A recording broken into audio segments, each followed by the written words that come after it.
Okay तो guys आज की इस वीडियो में हम आप सभी को बताएंगे कि आप हिंदी में बहुत कम समय देकर बहुत अधिक मार्क्स कैसे ला सकते हैं। तो अगर आप लोग मेरा 10th का मार्कशीट देखे होंगे तो उसमें आपको दिखा होगा कि सबसे ज्यादा मार्क्स मेरा हिंदी में ही है, 91 नंबर हिंदी में है। उसके बाद मैथ में यानी 90 नंबर है, वो भी मात्र 2 महीना में। मैं हिंदी को मात्र 2 महीना पढ़ा था और उसमें भी मेरा 91 नंबर चला आया।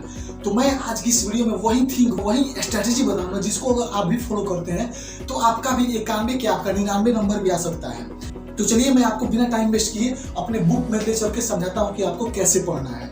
ठीक है, तो चलिए वीडियो को स्टार्ट करते हैं। तो गाइज जैसा कि आप सभी को पता है कि आपके बिहार बोर्ड एग्जाम में इन दोनों बुकों से गोधली और वर्णिका से 100 नंबर में 70 नहीं 65 नंबर का क्वेश्चन केवल इन दोनों बुक से पूछा जाता है। तो आप लोग इस बुक का इंपॉर्टेंस आप लोग समझ गए होंगे कि भैया यह बुक कितना इंपॉर्टेंट है। तो अब सवाल यह है कि हम लोग इस बुक को खत्म कैसे करें, क्योंकि इन दोनों बुकों में 29 गो चैप्टर है और 29 गो चैप्टर को अगर हम पारा पाई ऐसे लाइन बाय लाइन पढ़ना शुरू करें तो हो गया, था लगेगा कि ये तो गोबर हो ही जाएगा, बाकी अदर सब्जेक्ट भी गोबर हो जाएगा इसको लेकर। ठीक है, तो आपको करना क्या है यहाँ पर मैं बता दे रहा हूँ।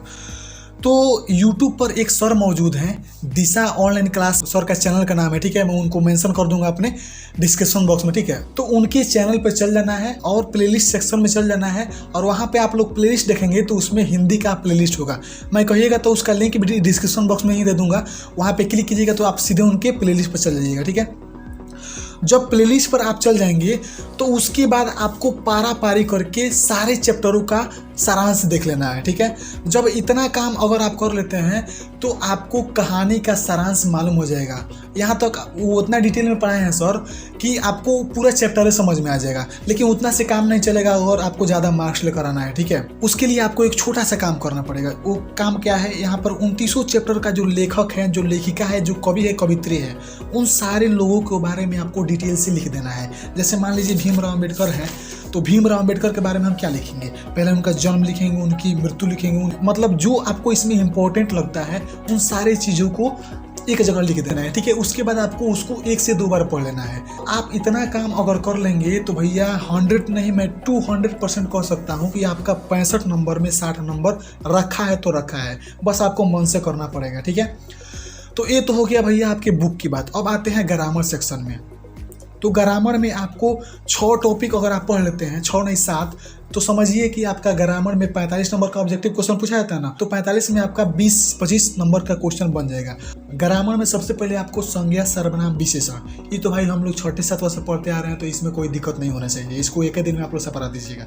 और उसके बाद बचा यहाँ पर काल, संधि और समास। ठीक है, तो काल पढ़ने जाइएगा तो उसमें लिंग और वचन को भी पढ़ लीजिएगा। ठीक है, तो इन तीनों चीज़ों के बारे में अगर आप पढ़ लेते हैं तो समझिए आपका 45 नंबर में 20 नंबर इसमें भी आ जाएगा। ठीक है, तो जब आप इतना काम कर लेते हैं तो भैया आप समझिए कि आपका 80% काम हो चुका है। अब बचा 20% काम क्या करना है। तो भाई गद्यांश का तो बातें छोड़िए, वो तो भाई हर कोई कर सकता है, क्योंकि गद्यांश को पढ़ लेना है और उसी में से उसका आंसर लिख देना है। तो भैया इतना काम तो आपसे हो जाएगा। ठीक है, उसके बाद बचा पत्र लेखन वाला। ठीक है, तो पत्र लेखन में 15 नंबर का क्वेश्चन पूछा जाता है। ठीक है, उसमें भी यार इतना आसान कर दिया है कि एगो टॉपिक पर अगर आपको 200-250 वर्ड लिखना है तो उसके लिए जानते क्या किया है, 5 गो उसको टॉपिक में विभाजित कर दिया है और 5 टॉपिकों पर अगर आप 5-7 लाइन लिखेंगे समझिए आप कितना लिख देंगे। ठीक है, तो इसको आप लोग प्रैक्टिस कीजिएगा तो आपको एकदम एक्सपीरियंस हो जाएगा। तो कम से कम आप अगर 5-6 गो मॉडल सेट बना लेते हैं तो आपका ये भी क्लियर हो जाएगा। तो इस तरह अगर आप प्रिपरेशन करेंगे तो भैया समझिए कि आपका हिंदी में 100 में नहीं आएगा ना तो कम से कम 90% आइए जाएगा तो आइए जाएगा। इस तरह अगर आप प्रिपरेशन करते हैं तो कमेंट सेक्शन में जरूर बताइए कि वीडियो आपको कैसे लगा, और वीडियो अच्छा लगा हो तो यार लाइक कर दीजिएगा और चैनल पर नए हो तो यार सब्सक्राइब कर दीजिएगा ऐसे ही और वीडियो पाने के लिए। ठीक है, तो चलिए मिलते हैं नेक्स्ट वीडियो में, तब तक के लिए जय हिंद, वंदे मातरम।